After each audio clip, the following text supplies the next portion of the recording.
What is up, Honey Badger Nation? This is John Kitchens, and man, welcome to episode 117 of Expert Mentors Live. Super excited for today's episode. We've got tons of energy, and we've got the one and only Sekou Pyle on with us, and we're going to dive into real estate business ownership, employee owner, probably some mindset. Probably go deep with you guys a little bit today. But Sekou, man, say hello to the Honey Badger Nation. What is going on, Honey Badgers? First of all, I love being able to say I'm a freaking honey badger. Okay, let me just say that, and just be able to rock and roll with that. People talk to me like, "What the hell are you? What are you doing?" I'm a honey badger, right? Doing this thing for so long, doing this business for so long, and finally finding a home where truly I feel opportunity is everywhere. So it's just an honor to be down with you guys. Honey Badgers, what's up? Man, and I kind of mentioned, alluded, probably dive into something deep in mindset. And you said that about Honey Badger. And, that really is, that's the mindset that we've adopted over the years. And, it was the trophy prize, that we gave away at EGS. It was the most coveted award that our clients fought for. They wanted the Honey Badger Award, right? And it was just, the relentless pursuit of sales and marketing efforts to achieve whatever it is you wanted to achieve. And, there's some greats that, were able to carry away, that recognition, but, we just adopted it. It's just kind of our belief, our mindset. And when we came over to EXP, it was like, what's the name of our organization? And we all just kind of looked and we were like, Honey Badgers. Honey Badgers. It's not even a question. Did we just become best friends? Yes. Yeah. So it's awesome. Awesome, man. Man, the Honey Badger Nation has grown exponentially. And, we always kind of laugh about it, that there's more in this organization than there was when we came over to EXP a little less than 3 years ago. And so as we're growing so fast, I would love for you to just a couple minutes, give a little background, a little context of who you are and really what folks are in for today as we get to dive in. Excuse me. I am a creature of habit, man. I set my sights on something, and like a honey badger, there's nothing you can do to stop me from reaching it. Right. Been in the industry 20 plus years. I got a bunch of kids, and when I say that there's no other option for me, I've got to succeed. Tuition, sneakers, cars, houses, all of this stuff is on the line. Right. And I grew up in Harlem. I make fun all the time. I graduated summa cum laude from UCLA, the University of the corner of Lenox Avenue. And I watched all these cats. I watched all these dudes, man, with all of these skills, these hustling skills and this and that. You know the story. People that are never make it past their block, but could have been genius if given the right platform, right? I bought a property, I don't know, about 20 years ago, and when the return came to me, it was like a 7 gazillion% return on my so-called investment. I was hooked, right? I was addicted to this whole process. And I made a ton of mistakes, like a ton of mistakes, like the market, agency, brand, like a ton of mistakes. I made some really good decisions, but I made a ton of mistakes. Sure. And after my youngest son was born, my youngest son was a preemie, and the agency that I was with at the time, I was doing their coaching and training and recruiting. But because my preemie was born, I was literally spending 24 hours a day in the hospital. So I couldn't work. I couldn't do anything. And I approached them for some sort of partnership ownership, right? So that I can still continue to work and be able to take care of this family, this new addition to my family that was going to be challenging. And they just didn't see the vision. They didn't see that direction. And a few months later, and it was a struggle. It was, I could tell you like the sob story, like the lights were going out. We we were going to have to leave that apartment, and I decided that, you know what, I'm just going to follow my own instructions, and I'm going to crush this, and I'm going to coach, and I'm going to do this. And I started my business again inside of the business. Well, a few weeks later, I get a call from DeVoe, and he's at a different model. He's at, I could say names, right? Absolutely. So we were at 100%. KW. We were at KW, and he was exploring the expansion aspect of KW. Yeah.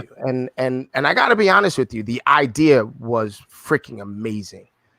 And I mean, he approached me and he showed me the org chart, and he was trying to show me his vision, which was really clear and laid out on paper and colors and circles and numbers and things like that. And I'm looking at him and I'm like, I'm in. Like, I'm done. I'm with it. Let's go. And in that, man, in expansion, we did very well, and we sucked at it. Right? Like it was like the dichotomy. It was like we grew really fast, and we did a lot of freaking deals, and we got in business with a lot of great agents, and we had no idea what the hell we were doing while we were doing it. It was just like, we were, to use the expression, we were going, man. Yeah, man, we were building the plane while we were flying the plane. And Dave and I would meet like daily, like, what the hell are we doing, man? It's like, like one aspect of it is like we're finding agents and we're bringing agents in to partner with them. And one aspect of it is you got to defend the hire, right? Like we had to go through these steps where we're hiring the people, and like they would be a really top producing agent, and Dave would be like, I don't know, you got to like convince me. And I'd be like, but money. And Dave is like, no, they got to line up with what we're doing, and it like the culture. And we got to the height of what we could do with that there. And for a bunch of different reasons, none of them really negative, but just a bunch of different reasons, we couldn't find the link in KW that we needed in order to help every agent in our organization. What was the biggest roadblock at that point? Like the biggest, just if we could just solve this, it would help everything else. If I could be honest, the concept of expansion was beyond where KW was at the time.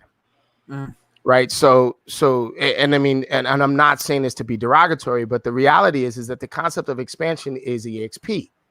Yeah. It's, true partnership and working together. And if leadership is doing what leadership is supposed to do, because they're not in fear, and agents can do what they're supposed to do because they're not in fear, then everybody on every level can actually really, truly partner with each other and grow a big business. And it just kept missing in a lot of the KW offices we expanded into. Give you a great example. Yeah. So go ahead. It sounds like silos, right? You're trying to expand inside of somebody's territory, and the compensation doesn't align. Well, the compensation didn't align, but then what wound up happening is that because the compensation didn't align, the concept was missing on a lot of the leaders. So what expansion should have done in most of those KW offices is it should have provided them with the opportunity to attract more agents, right? Who should I be as this? I'm this badass expanding agent that's great at recruiting and great at doing transactions. Who could you put me in front of that would add to your market center instead of subtracting from your market center? Mm-hmm. But what wound up happening in a lot of the cases, and I'm not saying this is everyone, but what wound up happening in a lot of the cases is we were brought in to rescue the market center. We would go into a market center and agents weren't producing or mildly producing or something like that. And they were doing well for wherever they were. But because we kept talking these big numbers, they were like, well, shit, I would love to have an agent do 50 transactions a year and, not just the 12 that they do or whatever. And so they would put us in front of agents who were sort of like, show me what you got instead of how can I help? Mm-hmm. How can I roll up my sleeves and how can we really build a big business together? And and we didn't know enough about what we didn't know.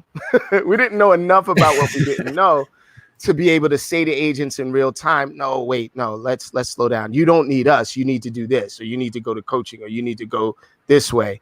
And hey, Mrs. or Mr. Team Leader, hey, let's look for agents outside the organization to bring to the organization so that we can grow the organization.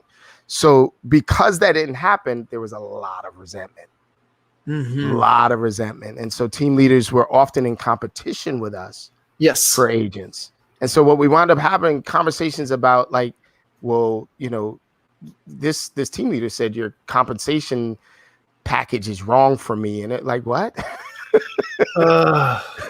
What? Yeah, you guys were fighting each other instead of not even on the same side. Yeah.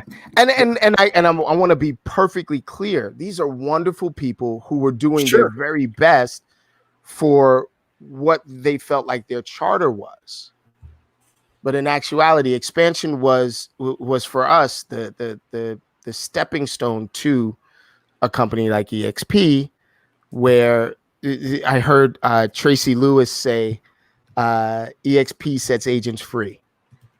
Right. And so, yeah, I don't know. Is that copyright infringement? I don't know, Tracy, if you're listening, I'm saying that with love. Right.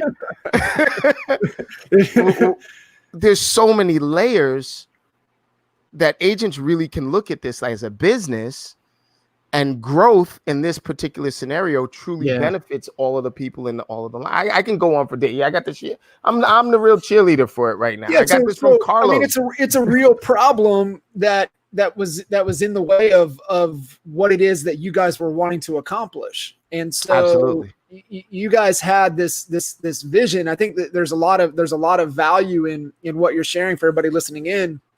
And there's a lot of value in, you know, once that vision becomes pretty dang concrete, pretty clear, you know, you'll bust through obstacles to go get it. And if there's things standing in the way, so like what I'm hearing is that you guys were nailing that, you nailed the vision, you knew what you wanted to accomplish, but the particular situation you were in was putting a ceiling, putting a lid on, or making it beyond reason to just be able to do to execute on the vision. And so is that when, you know, hey, there's got to be a better way? Was that kind of where the conversation started? I'll tell you what happened, right? So Dave and Brett go out to California or something. They went to one of the socials that we have here at EXP. And they're at a table with Kyle Whistle and Tammy Pack and you and this one and that one and the other thing. And the conversations are nowhere near the conversations that they're having with their peers over here in Family Reunion and things like that.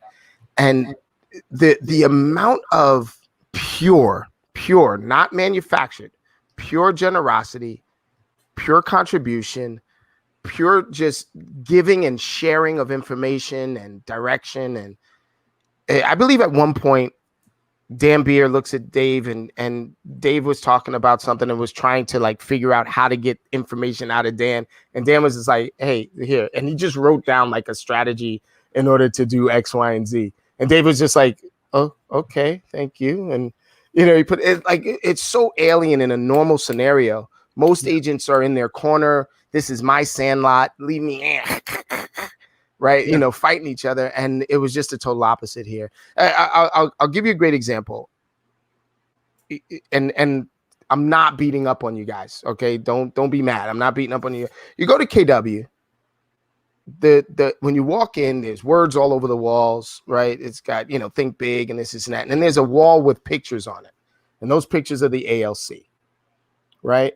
And as an agent, as a new agent walking through the door, that's great. The ALC, I don't even know what that means. Oh, it's agent leadership. Okay, just great. If you ask 25 new agents in a market center what the ALC's job is, none of them will be able to answer your question. They can't tell. They don't know. They don't know. I don't know. You ask the ALC. Listen, I'm gonna be really clear with you. You ask 90% of the ALC out there what their job is, they won't know. There you go. Right. And so what wound up happening for me is that I was tasked. My dumb ass was tasked. They let my ignorant ass going crazy. I would be training agents. I was the launch coach and the this coach and the that coach, because I was going nuts that agents weren't doing production And I wanted to get them out of production. They finally convinced me, because I wouldn't do it. They convinced me to be an ALC member, right? I went to that ALC convention and learned what my job was supposed to be. I got pissed. Team leader's supposed to recruit for the ALC so that the ALC can focus on the new agents, so the new agents can become ALC. I walked in this door. First thing that happened was we were getting on calls like this, and we were discussing how to go from 300 deals a year to 1,000 deals a year. It just, here you go. This is what we did. Here's the strategies. Here's this and that and the other thing. It was working the way it was supposed to work. There were no silos here. I think that's the big thing too, right? And you know, and not trying to bash on anybody. And it goes back to, you know, what you and I were talking about last week, right? You know, it all starts with the environment, right? It all starts with that situation, that circumstance, because then that drives your thoughts, right? That drives your beliefs, feelings, actions, you know, our behavior, our results. And then momentum, and then we grow. Yeah. So it's so important, right? You know, it really starts from that environment, and really from that, because you know, you get plugged into an abundance culture and an abundance, you know, environment in that structure. Like, I mean, it's once you get over the initial shock that, you know, you're like, there's something phony here, right? I mean, this can't be true. But then you come back to, you know, the model, right? Compensation, and that drives everything. Well, I'm gonna take us in a different direction. Let's do it. I'm gonna take us in a slightly different direction, right? So in addition to coaching and training agents, right, I belong to a few different communities, right? And so without getting too deep into all of the rhetoric around it, like, so there's some traditionally disenfranchised communities that when we're talking amongst ourselves, we are trying to figure out the codes in order to unlock the doors that we perceive in front of us. You know, women, minorities, you know, whatever it is, right? And so this is a nuance, man, that not a lot of people are talking about, if any people are talking about, right? So in this organization, in this model, what winds up happening is that once you realize that EXP will be as big or as small as you want it to be in your business, once you realize that there are no locked doors in front of you, then you start going nuts. And then that's when that mindset to action, to results, to, you know, motivate, you know, that's when that starts to really shift. And then you start opening your arms to other folks. This is my point.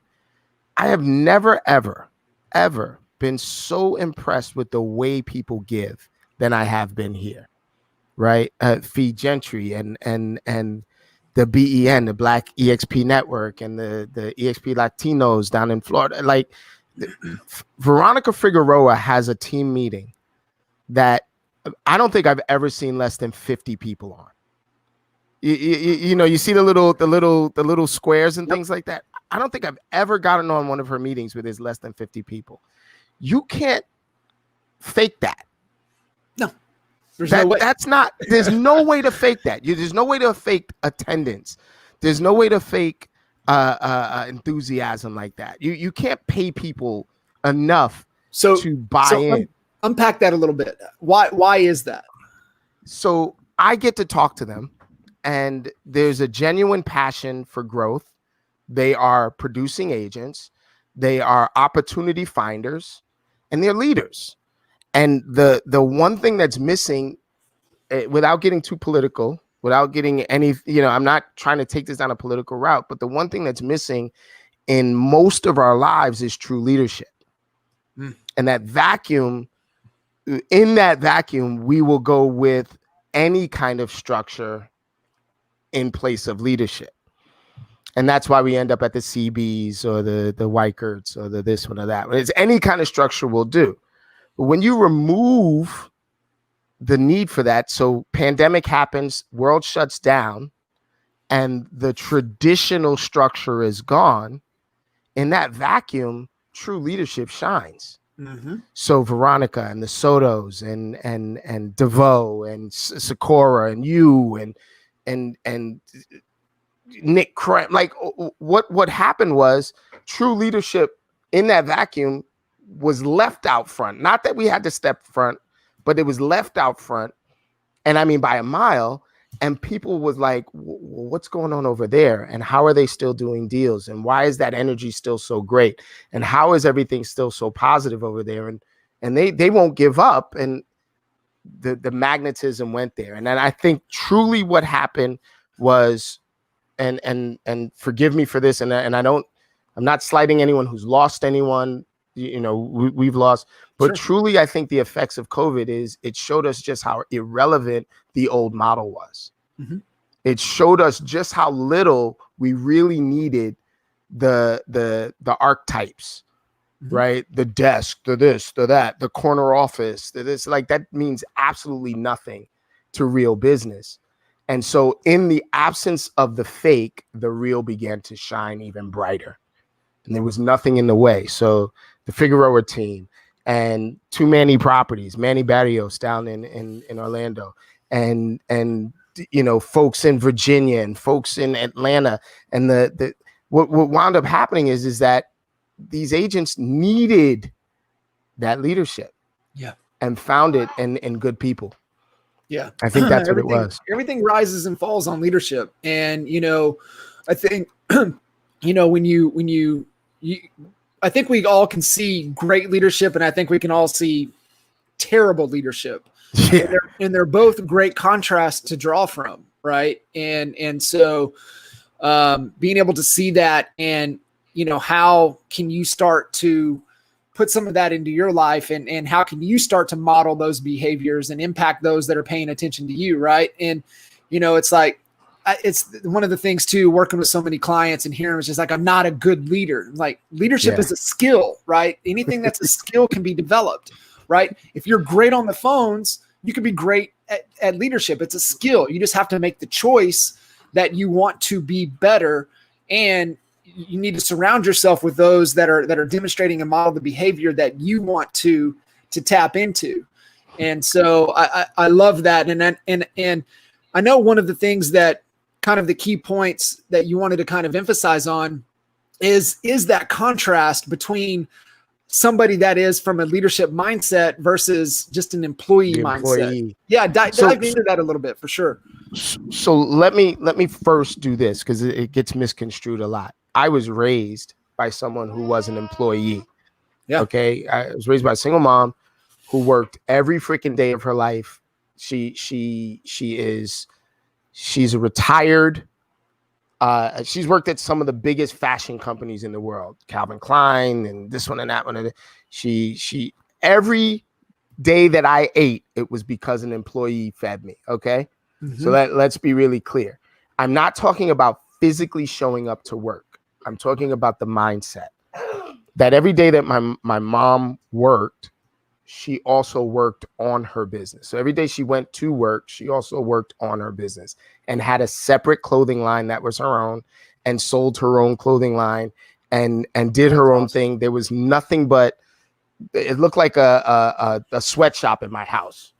Right. I don't know if that's a derogatory term, but I had the big table. We had some Damon John Fubu stuff going on at the house, right? Yeah. But she did that. And so for recreation, my mom played tennis, and she played tennis with some of the greats. And what she did was, and I ain't telling stories out of school, the fashion industry was not built for all of the body shapes. That's right. Right. And so my mom would make tennis clothes for bigger women. And that one little niche, that mindset click, that there was a space, there was a void, and she filled it, and she did it. It wasn't, there was no Facebook, there was no social marketing, she didn't have ads, she didn't have commercials, but she was one of the busiest women that I ever met in my life, because she looked at this world and said, what can I do to contribute to it? So there was a shift that she had. And so I get to see firsthand the difference between the employee mindset and the ownership mindset, right? And using this pandemic, using the quarantine as an example, there were a lot of employee-minded people as like, oh God, what do I have to do now in order to get a deal done? And then there's the ownership mindset of people is like, holy snap, what can we do in order to get a bunch of deals done, in order to help as many people as possible? And that little degree of difference, what do I have to do and what can we do? That little degree made the difference. If we're looking back, I always do the reverse gap when I do my goal setting, right? I don't do too much looking forward. I do the reverse gap.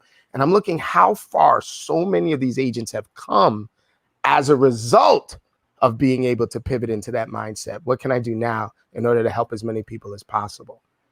There's agents that are going from maybe showing 2 to 3 homes a week to having 1,800 views on each property that they have featured. excuse my son. He doesn't respect the fact that we're live. Hey, it's all good. So the opportunity cost for the employee is that we've heard the term, they're trading time for money, right? They're trading. It's deeper than that, right? They're making a living, and they're plugging in and they're making a living, and it is fantastic. I celebrate all of those people who are taking care of their family.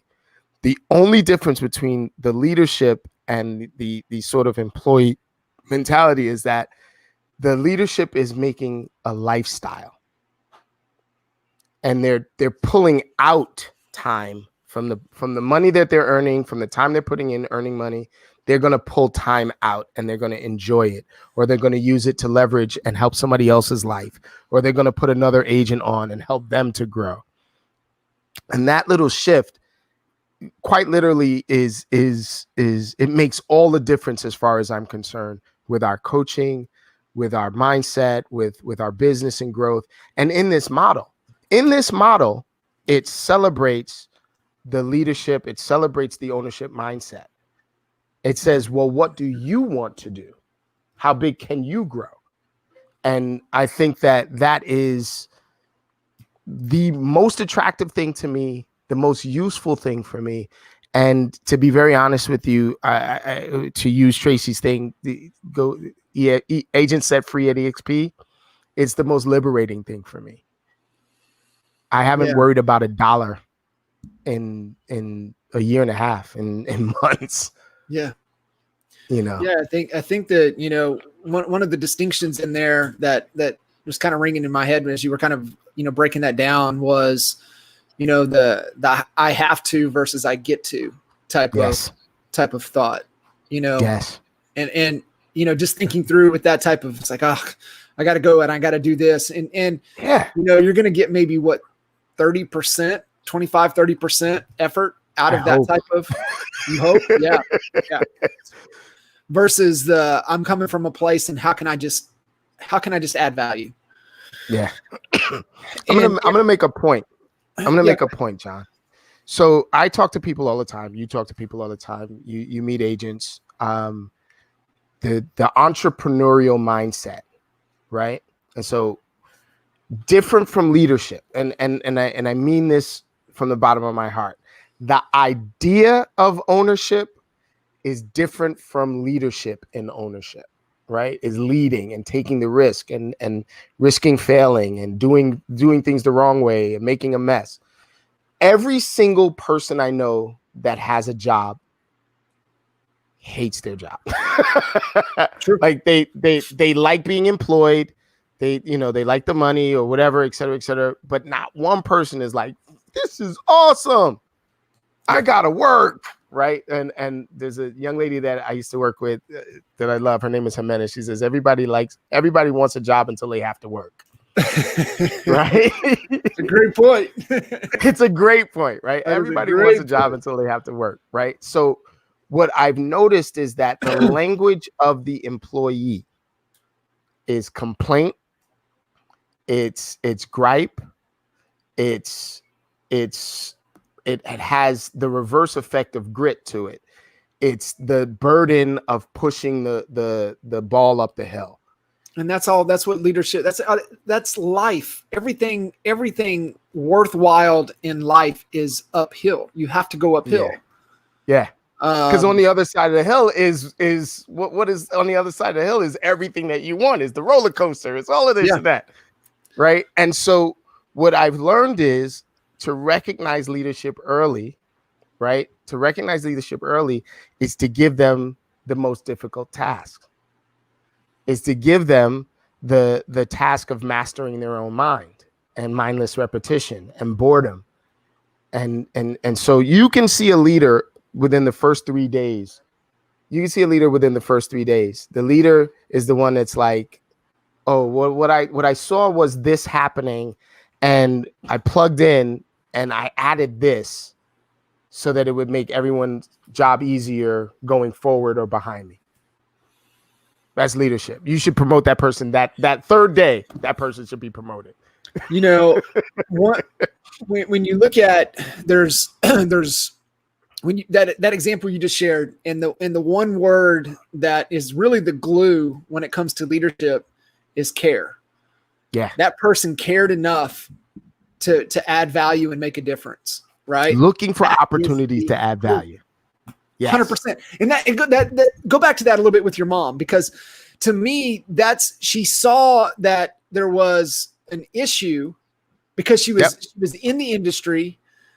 She knew that things weren't being designed that supported and complemented. There was an issue, and she saw an opportunity, but the opportunity was because she cared enough, because she knew she could make a difference. She knew she could help. Yeah.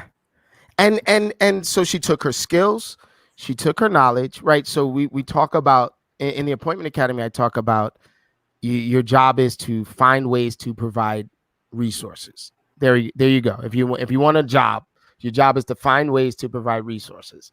And resources in our universe is time, energy, money, relationships, or information. Right. And so if you're finding ways to provide time, energy, money, relationships, or information to the world, then you are, in fact, a leader. Right. You're looking for opportunities to provide resources. Mm-hmm. And so you got to imagine this is the 50s and the 60s in Harlem. And so my mom was part of the Black tennis movement. Althea Gibson and Arthur Ashe and all of those folks, they all played together. And the only resources they had were commercial resources. And my mom found the opportunity to contribute to the world with these energy. She knew how to do it. She could take her time to do it. She invested her money in putting together these materials. She then created relationships with the folks. And it's like, oh, you need this? Then let's do this. And here's information. This is where you can get it this. And this is where, and I would go so far as to say that for a time, if you were in this community, she provided you with your tennis clothes. Now, if we took that and laid that over today's technology, today's opportunities, et cetera, let's change the market from tennis and let's put the real estate market in, where agents for in different states were told you couldn't do open houses, you couldn't go out and show, you couldn't do this. There was an opportunity to create resources for folks.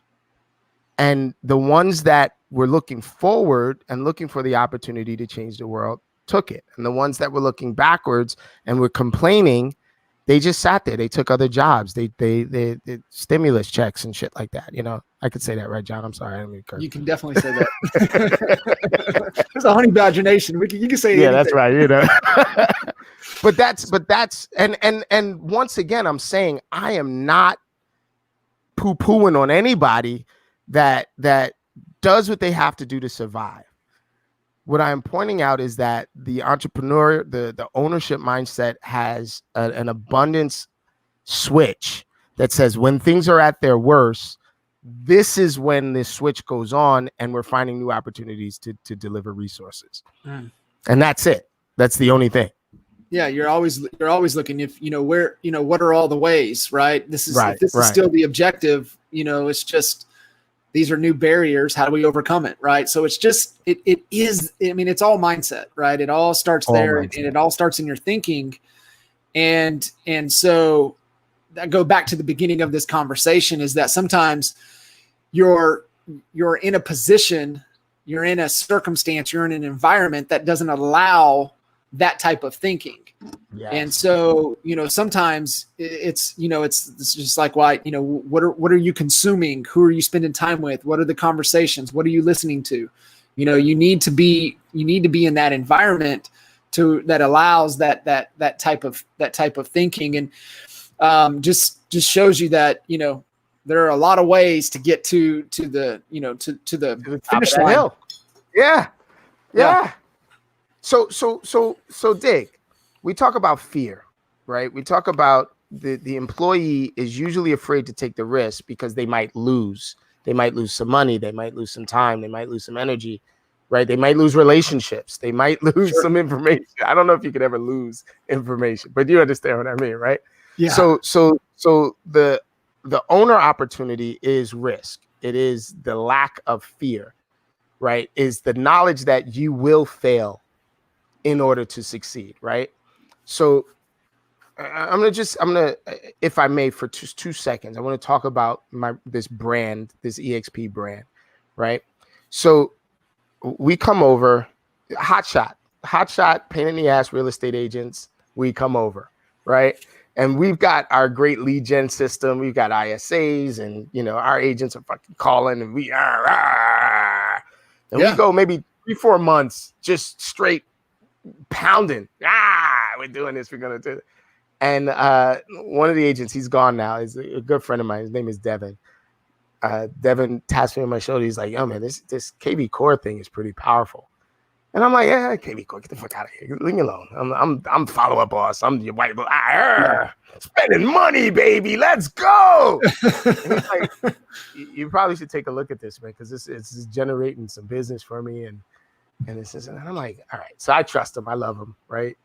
And so I start poking my nose in it, and I probably invested about $1,500 between Make It Rain and a few boosts and whatever.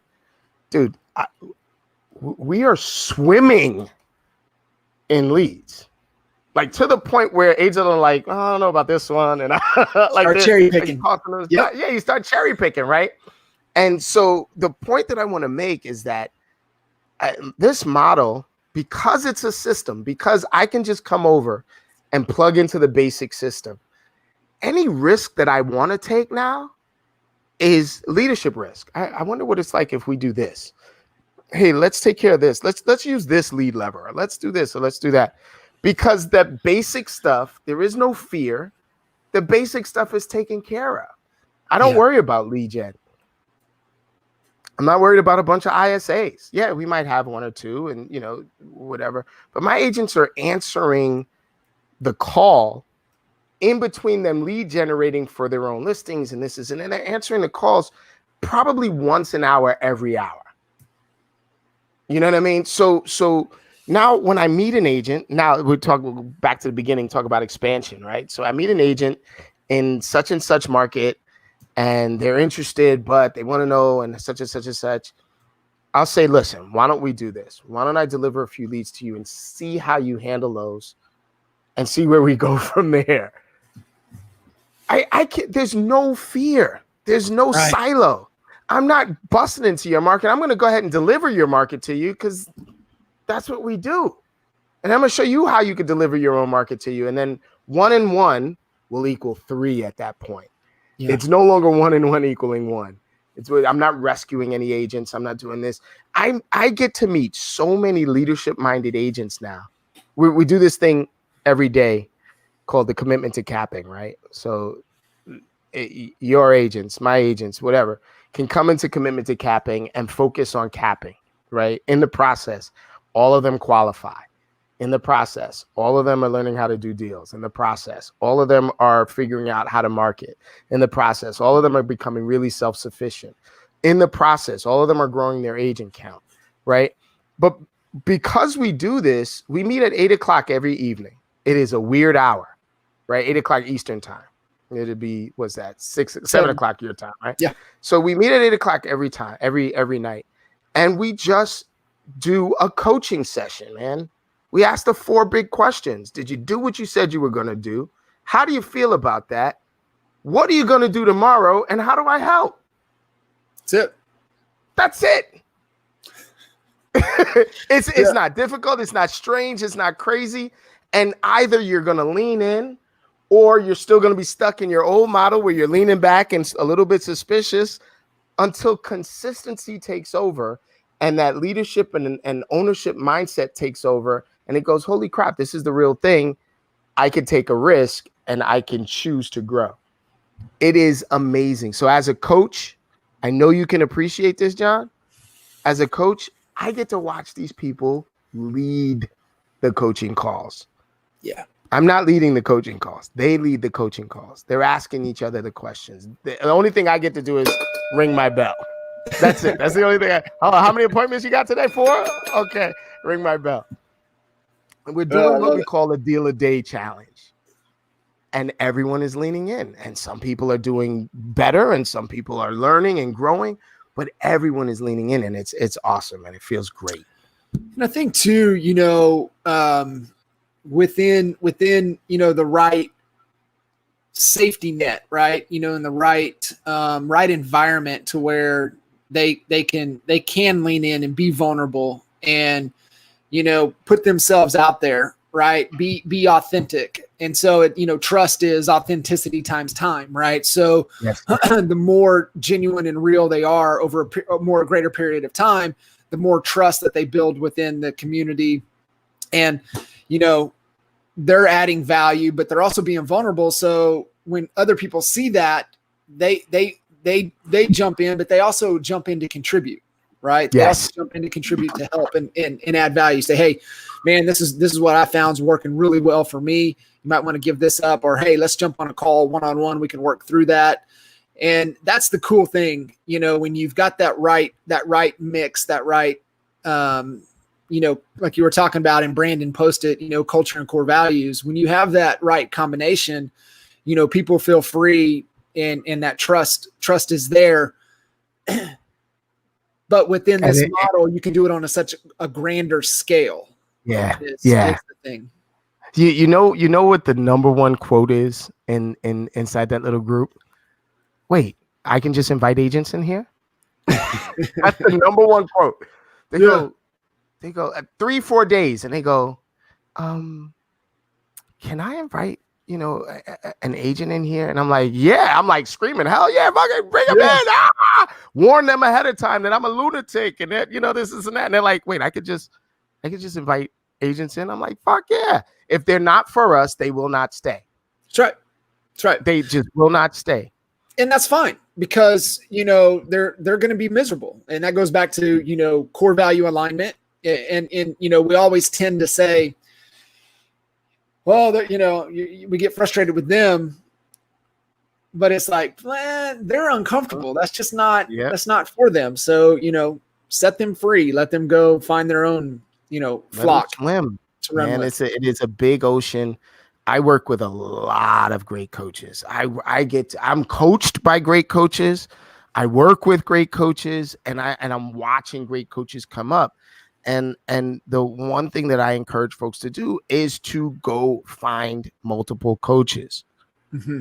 I can't emphasize enough, man. If a professional athlete can have a running coach, a catching coach, a tackling coach, you know what I mean? Like, if they can have multiple coaches, up to and including a financial coach, a PR coach, right? It's off the field as well that these folks have coaches. Big time. Then the measure of success is not how you do it by yourself, but how many people you can get to help you do it. Yeah. It's building the team, right? It's not only it's not only, your team within your business, but it's that life team, right? That helps every equity of your life. Yes, sir. Yes, sir. For sure. We are all collectively going through this new reality of either remote schooling, hybrid schooling, or worrying about whether or not our kid is going to come home from school, right? With this thing, right? And what we said today on our lead generation call is there's a huge opportunity, and I don't care how many people hear me say it. There's a huge opportunity to create the new version of the PTA. Right? How are we managing to do homeschooling and do this and that and the other thing? There's the new version of the PTA, right? Well, what happens if you're a real estate agent and you're embedded in a community, right? Everybody wants to be the community leader. Nick Krem, community champ. What's up, big dogs, right? So what if you help to, if not solve an issue that's happening right now? It is a today issue right now. What if you help to alleviate some of the pressure and stress by sharing the weight and just saying, hey, this is what we're doing in my house. This is how we're doing it in my house. This is this. Oh, and I have another person that set up another room that's acting as a schoolroom versus their bedroom, and just shared information and what would be considered the new version of the PTA. Holy crap. Yeah. And how many deals would come out of that over the course of 5 years? Oh, yeah. Absolutely. Well, I mean, it's just like you said, it's being not only the community champ, but being the community leader and, you know, leading the way in not only with your team and in your life and your family, but also within the community, in the school as well. Yes, sir. Love it. Yes, sir. I love that. So, Sekou, any final things as we kind of are wrapping up this episode of Expert Mentors that we really want to emphasize, you know, everybody to really, you know, think about as we continue to move on as leaders within our communities? Yes, sir. I had a great mentor who told me to always, to always be negotiating. Always be negotiating. So if you are the owner, if you are the leader, who are you negotiating with? You're negotiating with yourself to figure out how to take more territory, how to reach more people, how to grow your business. And if I can give anybody any advice, it's what I say to every single agent I work with, every single leader I talk to, is make a freaking mess. Make a mess. And if you want to progress, you clean up. You clean up to progress. I said that wrong. In finale, if you're listening, I said it backwards. But you make a mess and you clean up to progress. There you go. That's fantastic, man. Well, I really, really appreciate you jumping in and adding a ton of value, being a true expert mentor to the Honey Badger Nation. Honor. And, Sekou, best way if people want to connect to get hooked up with you. SekouPyle.work is my professional business card. And if any of you team leaders out there, any of you groups, teams, etc., agents, if you want the Appointment Academy to come to your area virtually, you can always go to theappointmentacademy.com. One word, theappointmentacademy.com. Awesome. That's it, brother. Man, I love it. I was honored to be on. Can I just honored to have you. I love it. Can I just tell you that I freaking love the energy that you and Finale had, and I watch your expert mentors all the time and literally take tons of notes. So I feel crazy right now being on the call and not taking notes and pausing and stuff like that. There were a lot of notes to be had. I know we went deep for some of you guys, but I think it's important to do that, right? And you know, to embrace it, and that's honestly how we grow, man. How we're able to move mountains, and so let's go together. Appreciate you, and make sure you guys listening in give lots of love to Sekou, and we'll see you guys on.